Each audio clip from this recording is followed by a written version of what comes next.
Marc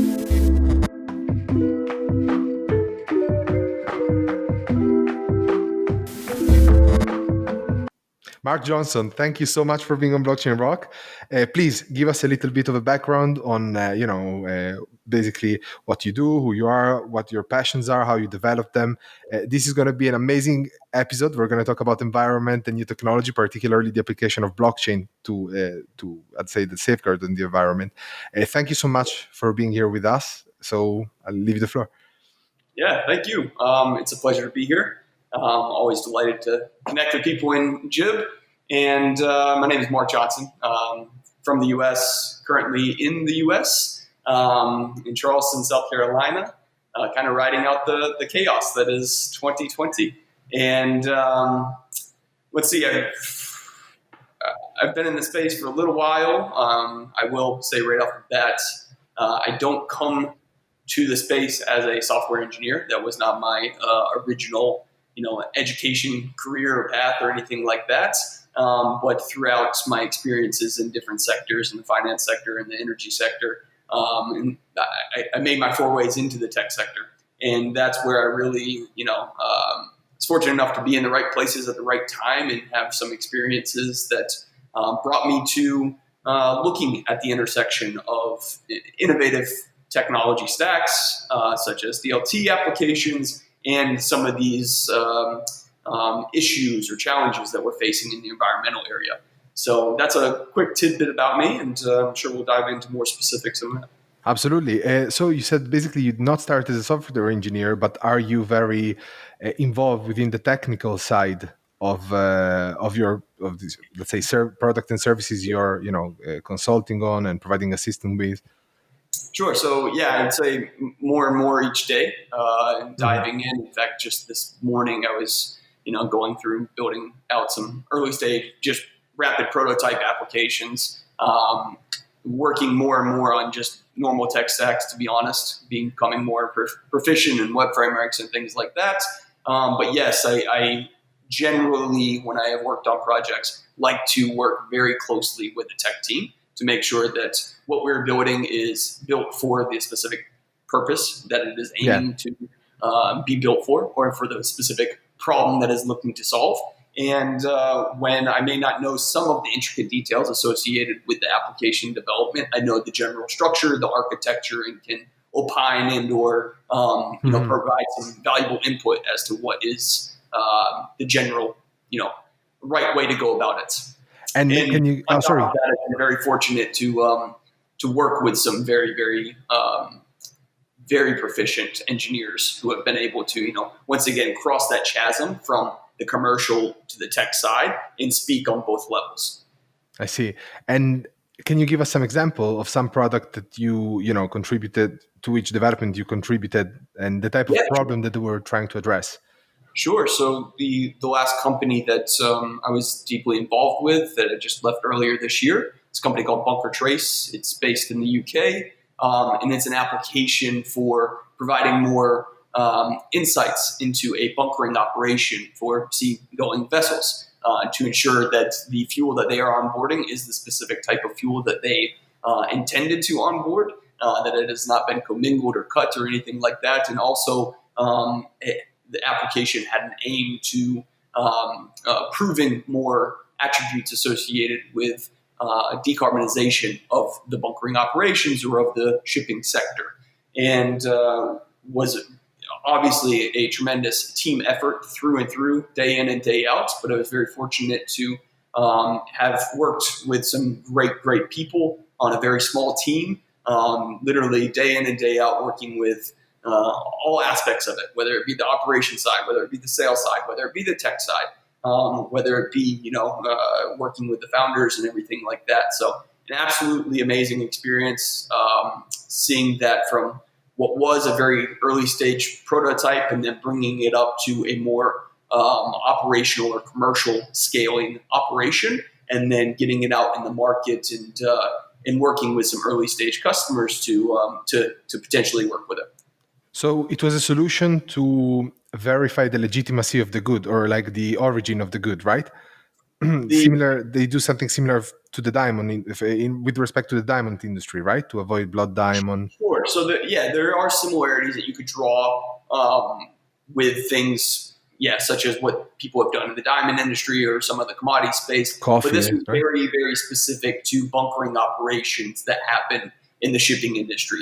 So there are multiple third parties or multiple people involved in moving the fuel, say, from a refinery through the supply chain or the value chain Hmm. to actually onboard the vessel. And there is a interesting paper trail associated with that movement of fuel. And so we built an application that involved actually a software application, a DLT based software application to record the who, the what, the when, the where, the why of that movement of that fuel. And we introduced what I think is a profoundly novel aspect of it, which was the introduction of a synthetic DNA into the fuel. So Here we that we go. Because had I was about to ask you actually, how do you know if someone dilutes illegitimate fuel, so to say, into a batch of right. fuel which actually is legitimate?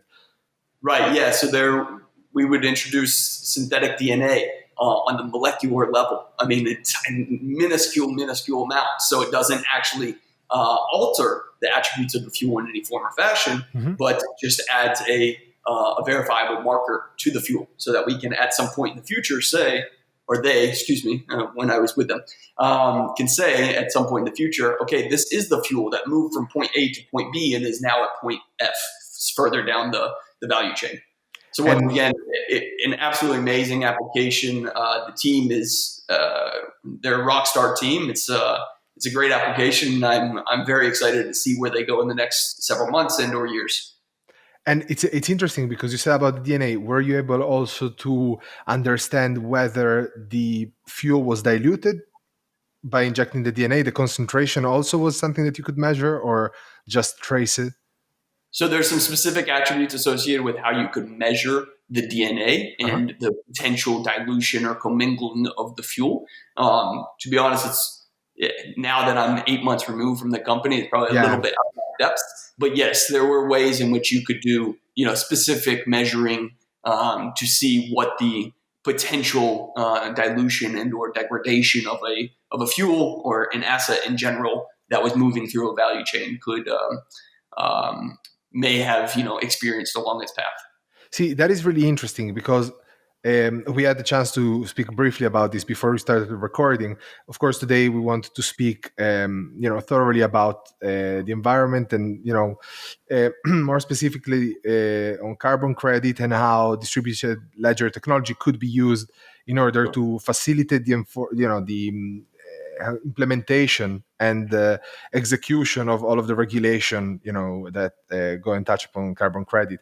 But the problem of carbon credit, which you already kind of defined, was exactly that it lies in the off ledger operation. So in like Right, potential, misinformation, which is then uploaded onto the ledger, and then perhaps become immutable according to the characteristic of the specific ledger. right, right, But in this case, with the fuel, what's brilliant is that actually by using a solution such as the synthetic DNA you mentioned, you remove or at least reduce greatly this issue of potentially, having compromised information affecting the legitimacy of the ledger, of the information on the ledger.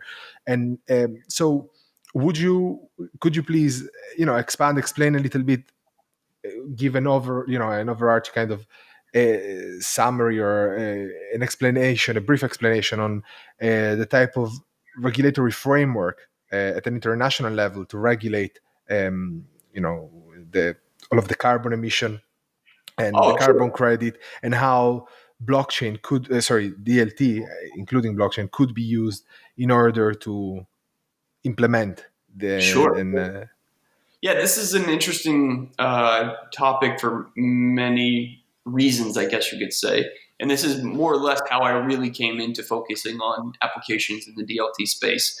Throughout my life, I've always been immersed into the energy industry, if you will. Mhm. My father has a company in the energy industry, and he was always somewhere else in the world working on some project or something like that. So when he would come back from those trips, dinner conversations were, well, what sports I was playing, what trouble I was in as a kid, and then what was happening in the energy space. And so from a very early stage, I had this constructed worldview of like what the, from a macro perspective, what is the energy industry, which was fascinating and has always fascinated me.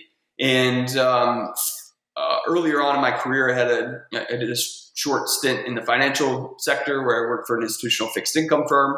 And there I had a great opportunity to focus kind of on the international energy industry and on some of the things that were happening in the international framework space. So in 2013, 2014, and then in 2015, obviously, there was a tremendous amount of progress being made in terms of UN frameworks, United Nations frameworks, the United Nations framework on climate change for, leading up to the Paris agreements and everything like that. So I kept a very close and keen eye on those aspects. And through that, learning more about it, starting to dissect some of the very intricate details about it and understanding them better, I realized that some of the challenges that those international, multinational frameworks face can actually potentially be resolved by having very thorough and comprehensive technology solutions underpinning them to ensure the veracity of data inputs and on activities and things like that,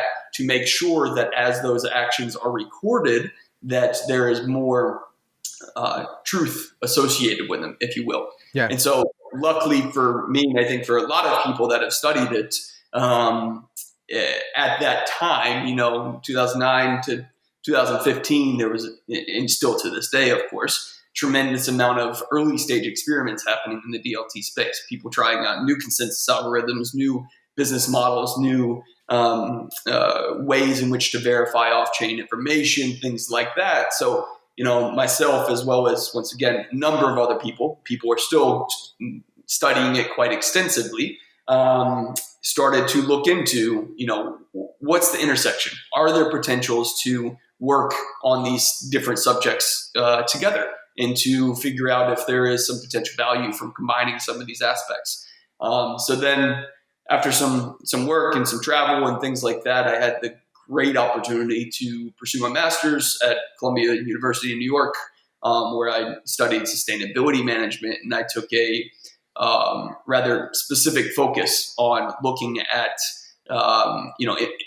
international environmental law, looking at some of these frameworks, looking at the ways in which carbon markets and market-based mechanisms work, and continuing to think along those lines. If there is an opportunity, a potential value add from introducing a architecture, software architecture based on a DLT solution that could help with the generation, the exchange, the ultimate termination of some of those carbon credits and some of those mitigation outcomes that are being exchanged in these international frameworks. Can you, sorry to interrupt you, can you explain, please, to those that are listening, the carbon credit, the concept of carbon credit, why is it important, why it could address, all of this issue of pollution, and how, Sure. just So, briefly, without need to, going into too many details.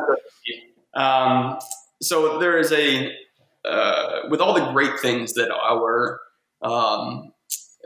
environmental and governmental and market-based constructs around the world provide in terms of development and humanitarian health efforts and things like that, there is still a largely unchecked area of injustices and harm that happen, and specifically on the environmental front, those are called regarded as externalities. Those are, harmful injustices that do not go appropriately calculated or checked.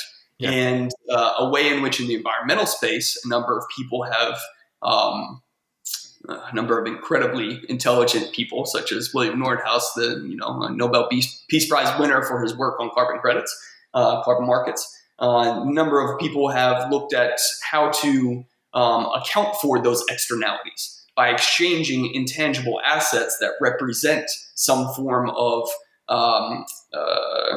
environmental mitigation activities, to say that a polluter that is not fully accounting for their pollution may then go to a market, buy some credits that represent emission mitigation outcomes to offset their pollution that they're making in their home base.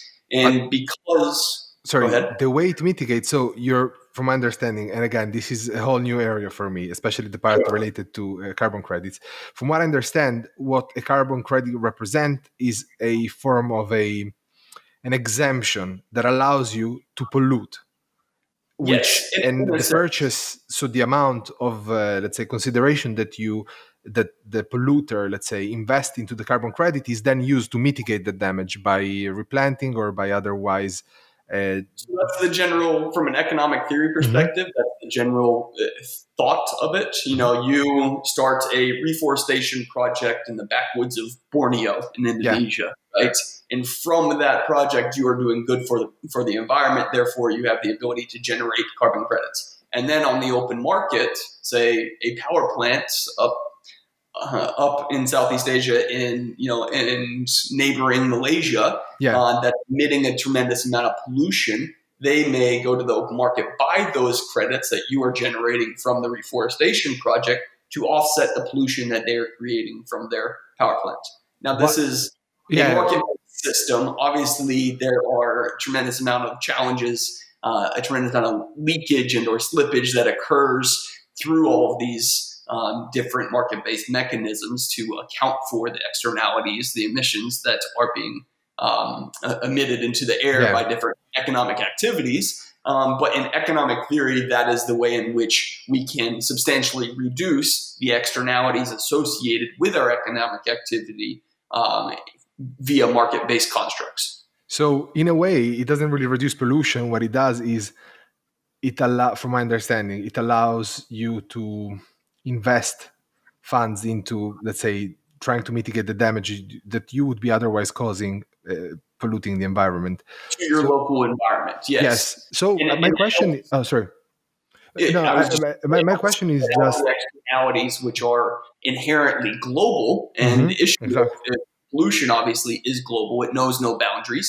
But of course, the impacts from local pollution are very local, right? So the people around a major manufacturing facility or around a power plant, they are the ones that have to deal with the smog and the particulate matter in the air and Yeah. things like that. So once again, it doesn't do much to alleviate those challenges, but from a global macroeconomic perspective, Mhm. those market-based constructs allow for at least taking better account for those negative externalities that do exist. And why should a company, let's say, be concerned with the carbon credit? Why can't they just pollute without? Is it about accountability and how it looks to the end customer, and is it more of a social So responsibility angle, or there is a So that's, legal? that's part of it. Yes, of course. For those people that are, thinking along those lines, Yeah. but there are also a number of local, regional, state level, national level, and international frameworks Mhm. that are put in place to, if not legally limit emissions, then highly recommend that emissions are limited and or Yeah. done away with in some regard. So that's where, especially on the international level, when we talk about things like the UNFCCC and Paris Agreement and things like that, that's where they are.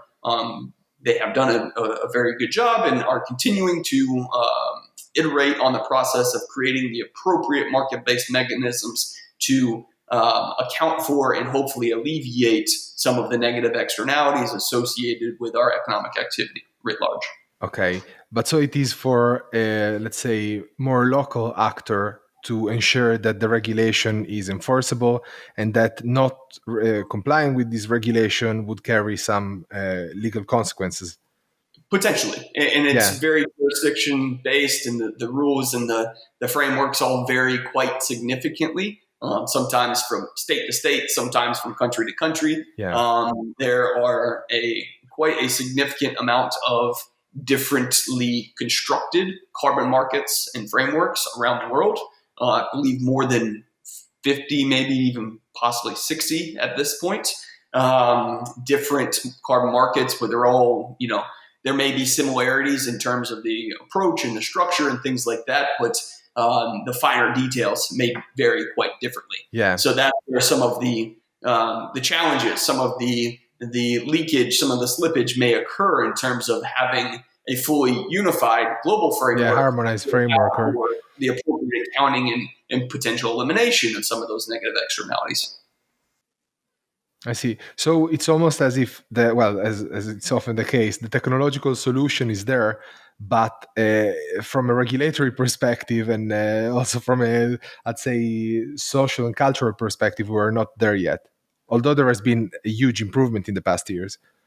Right. I would say that in many ways, the regulatory and the legal frameworks are there. It's Hmm. about the willpower that is needed to make sure that it is the political willpower that is needed to make sure that it is put in place. I think things like the Paris Agreement and even the Paris Rulebook and the Katowice text that have come into play in the previous years have been tremendous steps forward in allowing for us to, better monitor and account for and things like that.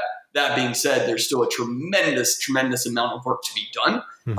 And this year, as well as in years in the near future, will be very instrumental in helping usher in new frameworks and new accounting procedures and protocols to help account for these negative externalities that exist around the world. And the time could not be any more pressing. I Yeah. am very much a firm believer, as I'm sure you can imagine, that we have done quite a significant amount of devastation in terms of pollution to our home planet, and that we should do things to make it more, not only more environmentally stable and sustainable, but also from a humanitarian perspective, and try to right some of the injustices that have gone on Mhm. for very long. So. Let me ask you one thing, because I guess that this is probably a counter argument or a concern of many people that struggle to, uh, develop a concerned mind about the environment. So, do you think that by becoming more considerably more environmentally friendly, there would be some risk to slow progress? Or do you think it would be more it would lead us, let's say, as humankind, as a species, to start a parallel form of technological progression, focus with a different focus, what implication this could have, on personal freedom? For example, right now, we can jump on a plane whenever we want and we can travel elsewhere. Maybe by introducing more stringent regulatory frameworks around, for example, pollution, that could perhaps limit us, to a number of travels a year by way of flying. So what do you think? What is your opinion on that? Well, I don't think many people are flying right now. Yeah. Okay. No, that's a great question, and we could spend 2 hours kind of talking about it, to be honest. But yeah, I think it is a paradox, and I think it's because the way that we have developed as a global society has been fossil fuel based. Hmm. Yeah. The Industrial Revolution, since the onset of the Industrial Revolution. But I do not think that it is the only path, and I do not think that we must continue following it. I think that we have reached a level of innovation and advancement that has allowed us to create technologies such as a number of the renewables in the power generation space Yeah. that are either on par from a cost and efficiency perspective or above our fossil fuel based generation sources. So I don't think that we are going to limit Yeah. our Progress, development or yeah. and anything like that by potentially going on a sustainable route. I think if anything, we are just securing the longevity of advancement and development for generations in the future. And there's always a big debate about um, developed versus developing countries. Developed countries have Yes. come developed because they rode the wave of fossil fuels, Yes. and now we're saying, And now whoa, what's they're trying to slow down the developing country by, yeah. but It I think seems convenient. I see. it's convenient. It's somewhat of a paradox, but I don't think that there's really that. Just like everything, it depends, of course, on the Yes. local specific situation.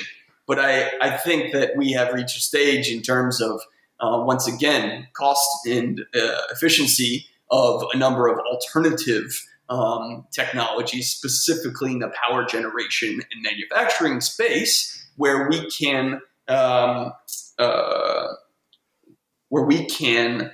pursue development and advancement in a more sustainable and environmentally friendly fashion, rather than Yeah, continuing to ride the wave of fossil fuel, I yeah, dependent. I completely agree with you. I think that fossil fuel, of course, is at the basis of our technological development, but it's not necessarily the only form of technological development. Um, I And think, I mean, think about it. Even in the transportation sector, yeah, you know, in the U.S., especially in the early 1900s, late 1800s, early 1900s, the prevailing automobiles of the early days were electric. It was only once we realized that how we could do it efficient fuel can be. Yeah, cheaper for the yes. abundance of oil that we had, right? Mhm. And refine that into That's gasoline. the thing. That's exactly the thing. I think the reason why fossil fuel is so widely used, it's because it's there. It's a resource that we It was there. eventually It's understood, studied, and still it was there, and it ready wasn't for us to use. So right. But it is not renewable, right? It has exactly, an infinite life, and there will be. I'm not saying that peak supply is anywhere around the corner, but there will be a time in which we run out of those infinite sources. yeah, I think it's only in our best interest to make sure that we are not fully dependent upon those as they reach the end of their yeah, life useful cycle, life, or right? yeah, Rather than going and pursuing some alternative, more infinite sources, such as, well, I guess the sun isn't an infinite source, in but it'll be perspective, in context, it is, but millions of years. Yeah, like, so here is, I have a couple like follow-up question. One relates, of course, you mentioned that power generation is not really an issue anymore, but I guess that power storage is.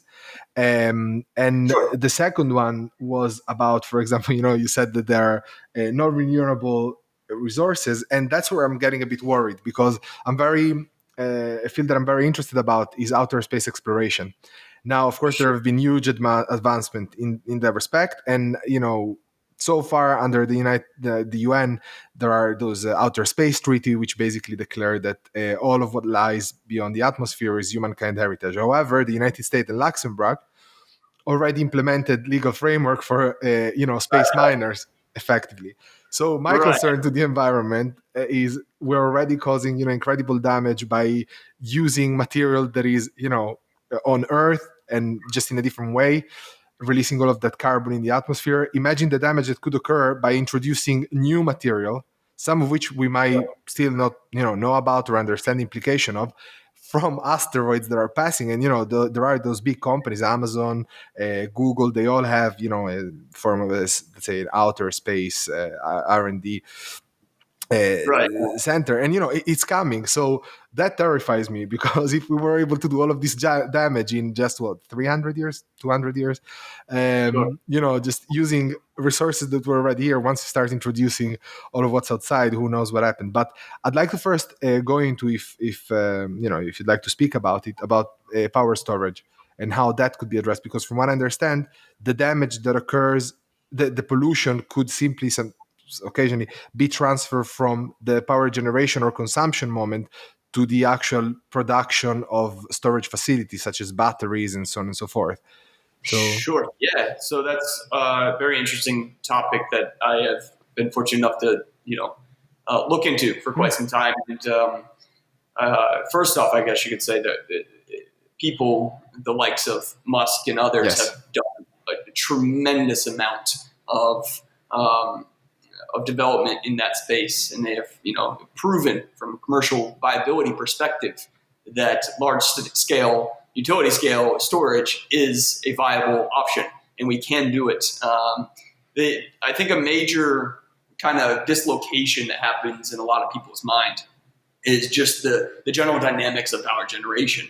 So people say, to a lot of people, where the light comes from is kind of a magical, mystical thing. They don't understand, all the work that happens in the transmission, the distribution, and the generation space.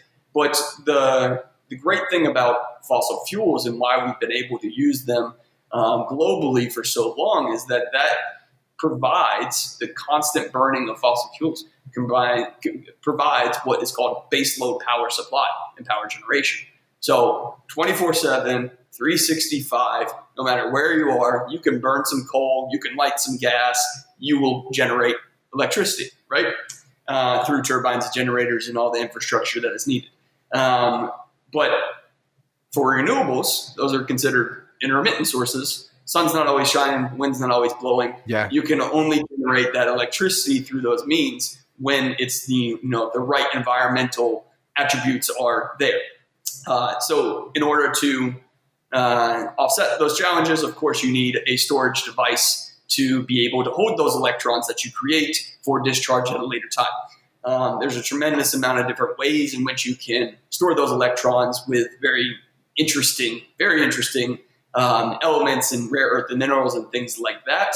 But being able to do it in an efficient, from an operational perspective and from a cost or financial viability perspective, you need to combine the right elements in the right, specific environment, things like that. And there have been a number of novel experiments done. Here in the U.S., there's something, I'm sure a number of people are familiar with DARPA, which is, the defense program of the United States in which the internet was born from in the early 50s and 60s. I didn't know that. But there's also another program called ARPA-E, which is the Advanced Research and Production something energy. The E at the end is for energy. And that's where there's a tremendous amount of early stage, generally like university lab-led experiments in novel energy applications. And one specific sector that they focus there is on storage. And there you're going to find everything from obviously the lithium ion to the nickel cobalt to the sodium water, all kinds of strange different storage experiments and things like that. We've made tremendous strides in that, as people like SolarCity and Musk and others have proven. But we're very much still at the early stages. SolarCity is the company also in which Musk is involved, the one with the tiles. No, exactly. that one? Yeah, that was an incredible idea, having tiles which are the solar panel. The solar panel, that was an amazing idea. I can imagine a town fully powered by that. It's a great way to use what I think a lot of people consider wasted space, which is a roof. Yeah. Which throughout time have just deflected heat, right, to keep you cool inside. But now converting it into energy, generate electricity, to make those robust and durable enough to handle the common elements of the outside, especially if you're in an area that's prone to hail or things like that. That's also a tremendous feat in and of itself. And I think that in years to come, we'll probably see a proliferation of smaller solar cells in different areas like that. From what I know, there's already skyscrapers. Some of the glass windows on the outside are also generating electricity via solar panels. I can completely see a place like Gibraltar fully powered by those tiles, because at the end of the day the weather conditions here are ideal. There is hardly any rain. It's very temperate. There is no snow, no hails. It's very interesting. It's a reality. I mean, it's a possibility, right? And time will tell how the adoption of those novel applications, exactly, blockchain and the regulatory framework.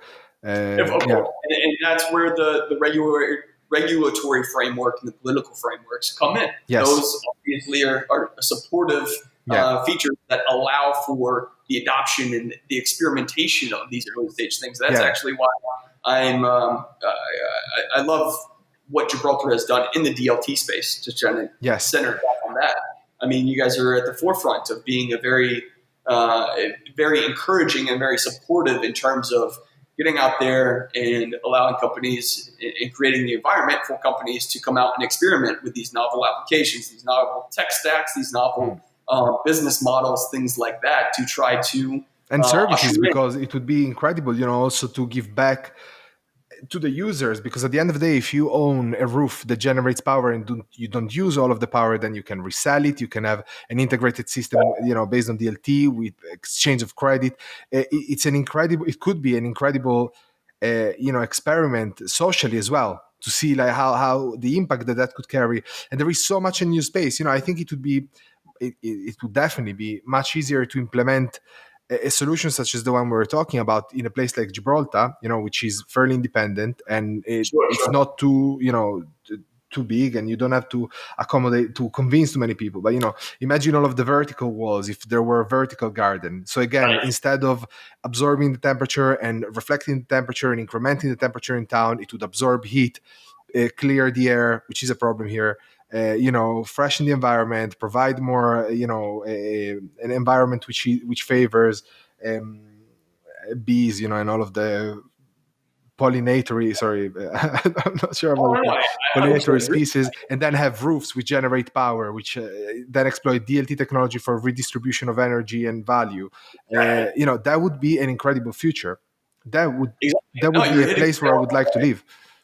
And yeah, it feels like the city of the future, right? When you talk about it Yeah. in that respect. And And it sounds so doable. I mean, I'm probably naive as to the implication and the cost associated with that, and the actual, it, how functional it could be. like But most things, it gets very complicated. But yeah, the great thing about it is there are a number of companies working specifically in this space on the introduction of renewable technologies, whether they be solar with the introduction or with the combination of storage hmm and or the origination of carbon credits, the exchange and selling of carbon credits, the distribution of renewable energy in some form or fashion. I mean, two that immediately come to mind are obviously the Energy Web Foundation, which is based in both in Zug, Switzerland, and in Washington it had to be D.C. in Switzerland. Something like that had to be in Yeah, Switzerland. yeah. I mean, Zug in Switzerland in general is just another great place for Absolutely. they created the Yeah. appropriate frameworks, regulatory and legal frameworks to allow for the early stage experimentation and development of these applications. Yeah. So. Anyway, Energy Web Foundation, they've done a tremendous amount of great things in this space. They have an application. They have their own network, their own chain, Tabalaba network, I believe is how you say it. And they have some early stage applications, one of which is called Origin, that helps in the facilitates the generation and exchange of international renewable energy credits, IRECs, which are essentially carbon credits in their own right that fit into a number of different international frameworks. I believe it's something So like there is 30. a sort of a recognition by certain bodies which issue a carbon credit to recognize this as a value, as a form of carbon credit, or Has been generated from a renewable energy yes. source. That's Okay. essentially what it is. Okay. And yeah, it's recognized Hmm. internationally in a number of different But see, places. my concern is again, like, who issues the carbon credit? How, from what authority does, from where does the authority stem? And if you Right. regulate a space like this, then it could be great, because again, you can't, I don't think, as long as there is subjectivity and human involvement in a process, you can't completely remove any defect. But at the same time, you probably don't want to remove any defect, because we thrive on mistakes and we learn from them, and I think they're vital to our survival, even as a Sure. species. So, but I think that if you regulate, seeing like how, for example, regulation here in Gibraltar applies to DLT technology, it really does focus and drills down on the accountability of who basically lies beyond the business. There is no magic. It's all about demonstrating to an authoritative body that your business is legitimate, that you have all of the checks in place, that you have all of the policies, that you enforce those policies. When you speak about, especially before I came to Gibraltar, I read about the regulatory framework around blockchain. I'm like, wow, it's going to be something so complicated and so technical. It is very thorough, but at the same Right. time, it's Very also easy inviting. to understand. It's hard to implement, because it puts a lot of it's a test, for applicants, for people that want to secure a license. Oh, yeah. It comes with a surprise, because they have to be very involved within the process. But it is such a positive experience, and I'm not I promise you, I'm not just doing some sale pitch right now. It's something that I heard from the perspective of the client, Right. of the entrepreneur. And a lot of entrepreneurs, you may expect, are young entrepreneur, Sure. often less than 30 years of age. And they really say that at the end of the process, they have a much better understanding of all of the aspects involved around the business, because some entrepreneurs come from the product development perspective, other come from the investment Right. perspective, and going through a process through obtaining a license, for example, you necessarily have to be involved in all aspects and understand all aspects of the company. And I think Right. doing something like that for people that gain the authority and the right to issue carbon credit, that could maybe be, and probably it already happens around the world, and there is work around that, but I think that could be a great way to address this issue, let's say. What do you think? Do you think regulation could be a way to Oh, go? no, I think, again, you're hitting the nail on the head in a number of different aspects. I'm trying to collect all the thoughts in terms of what I would like to say on that. I mean, first of all, in terms of the regulatory frameworks, I think Gibraltar, just like a number of other places, has towed the line just right, where the frameworks are invitive. They're very supportive, very something that people seek to go to and to approach and things like that. But they're also very comprehensive, very diligent to Mm. make sure that they are weeding out the who's and the whats and the wheres. And I think that a lot of people, as you mentioned, especially if some of the young entrepreneurs come at it solely from the tech perspective, they are quickly placed into somewhat of like a real life business accelerator, Yes. learning the details of business formation and the legal ramifications and implications and things like that, which is fascinating. And the fact that Gibraltar is the appropriate small scale market that has global reach that allows for that type of interaction is fantastic. So once again, I applaud everything you guys have done. I think it's You take credit it's even though I wasn't involved. I I think tell you you. very valuable.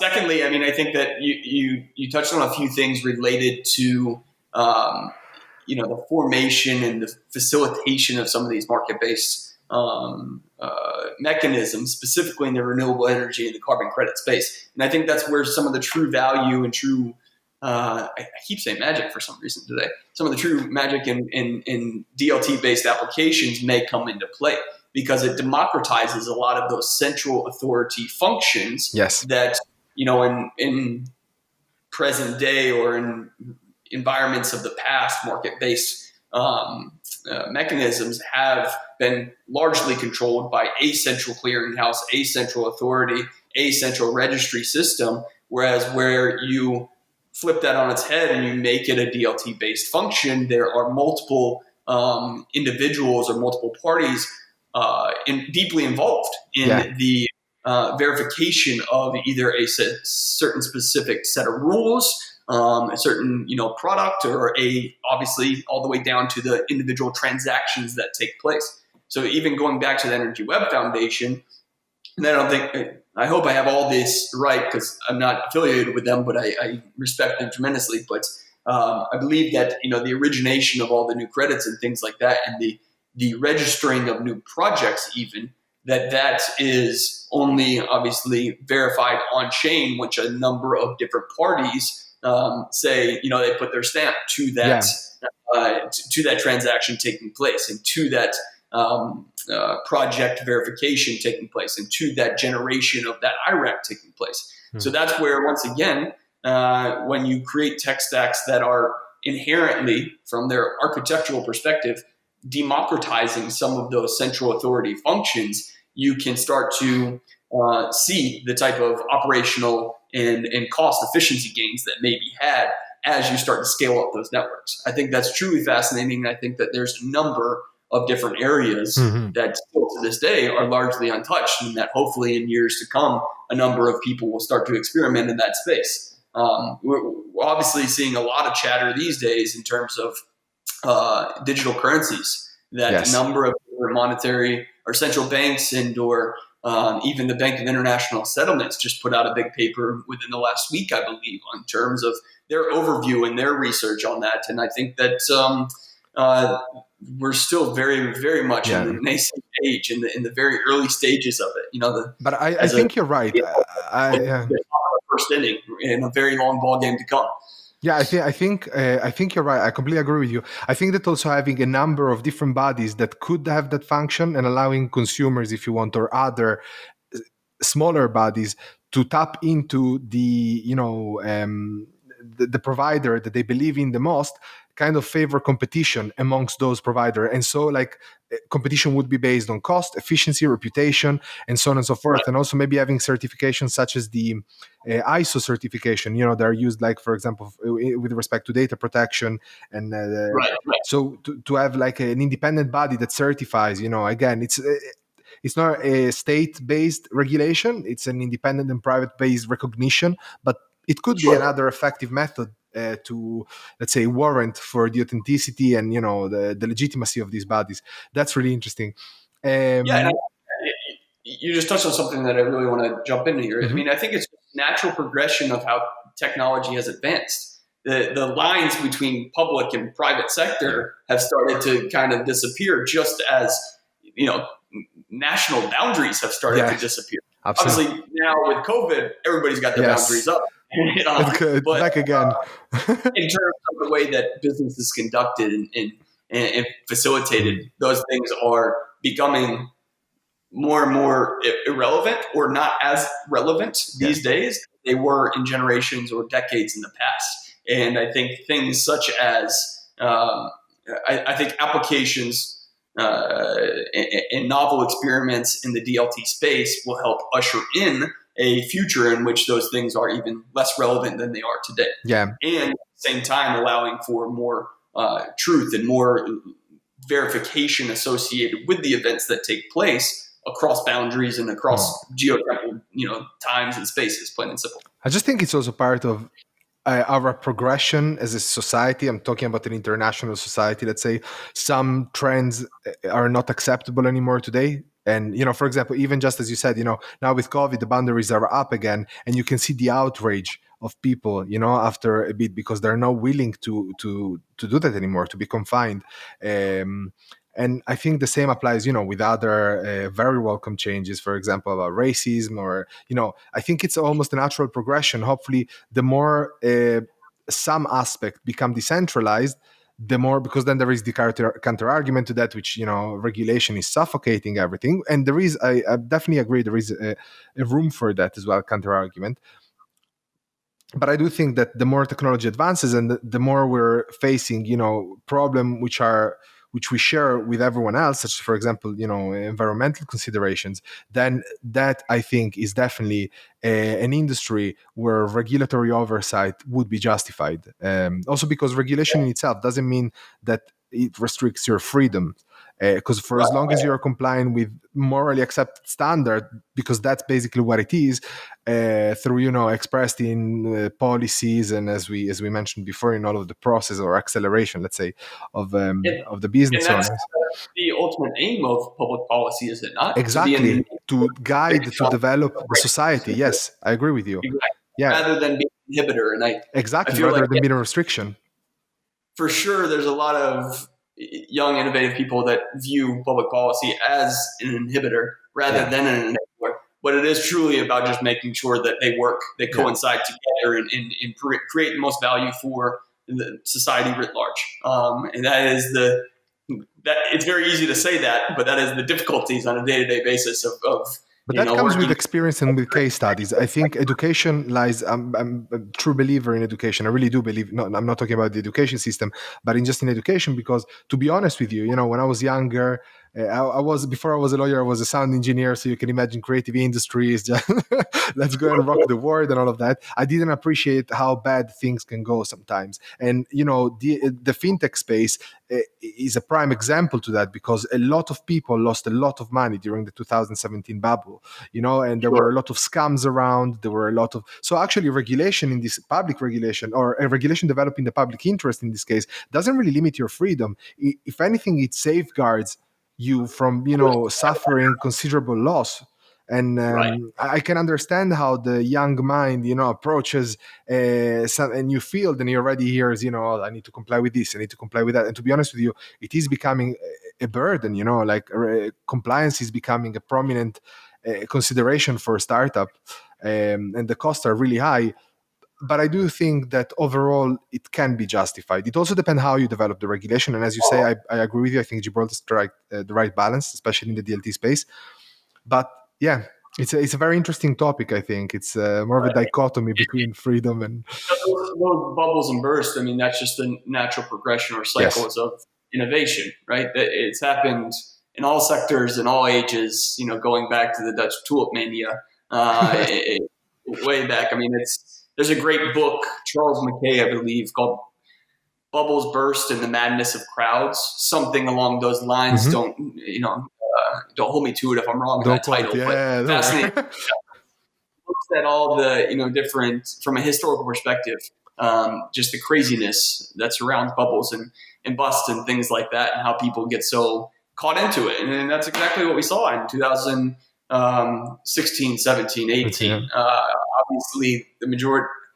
I'll go out on a limb and say the majority of people that were making big bets in the space were pure. It was pure speculation. Yes. Some people were just, oh yeah, Some were there's a new lucky, consensus. some were less lucky. The first few sentences of a white Yeah. paper and said, "Oh my gosh, I'm going to put all my money in this. This is amazing." Yeah, yeah, yeah. Obviously, that's not the best due diligence in the world. So that type of overheating is kind of just like it's a natural thing that happens in the development of markets and neuro sectors. So we saw it, in 2008, 2009, when banks were overextending Yeah. on mortgages and things and credit. So it happens. It'll happen again, but through those very difficult times, those great and then difficult times, concrete projects and or applications were Yeah. built and Come alive. Yeah. yeah, exactly. And that's how markets and sectors fully come to fruition, is through smaller and smaller cycles of things like that. I see. And look, I'm aware of the time. We're almost reaching the Yeah, hour. But I have one last question. Going back to outer space exploration, if you have any opinion on that, if you don't worry. I understand that it's completely out of scope, but yeah. I'm just interested. No, I will pass on opining on that. I think that Okay. there a number of people that are way more intelligent than I'll ever be that are dedicated to it and are doing amazing things. I mean, we've got Musk, we've got Bezos, we've got Yes. Richard Branson working on a number of different things. Obviously, we've got countries working on space forces and things like that. I, I'm excited for what the future holds here on the world or on the globe and in outer space. And I don't know, it'll be interesting to see what happens there. I share your same excitement. Mark, thank you so much for this episode, for joining us in this episode. I thoroughly enjoyed it. I think it was a very, very interesting episode. As I mentioned to you before we started recording, this season of Blockchain Rock, which is the third season, wants to be more focused around the different type of application for DLT and blockchain, rather than solely focused on the entrepreneur. Because what we realized is that there has been a great deal of application in the financial services industry, Sure. which is great, and it's definitely beneficial. But I think that the potential for blockchain and DLT goes beyond that, and it's so interesting to hear from luminaries like you that are involved in those advanced applications, such as, for example, injecting the DNA, the synthetic DNA, in the fuel. That was fascinating. So to hear, and to understand how this technology could really help addressing what I believe is a major project, which is, of course, the environment. I mean, Thank you very much for your time. I mean, you mentioned the DNA application. That was great to work on that in the past. Once again, wish that team, that company, all the best. They yes, are doing amazing things, and yeah, I'm looking forward to all of the new applications that continue to progress in the space and in the space in general. How advancements are made, and we'll see what's to come. So once again, thanks for the great and wide-ranging conversation. Absolute pleasure to connect, and talk to you again soon. Thank you very much, Mark. Bye, everyone.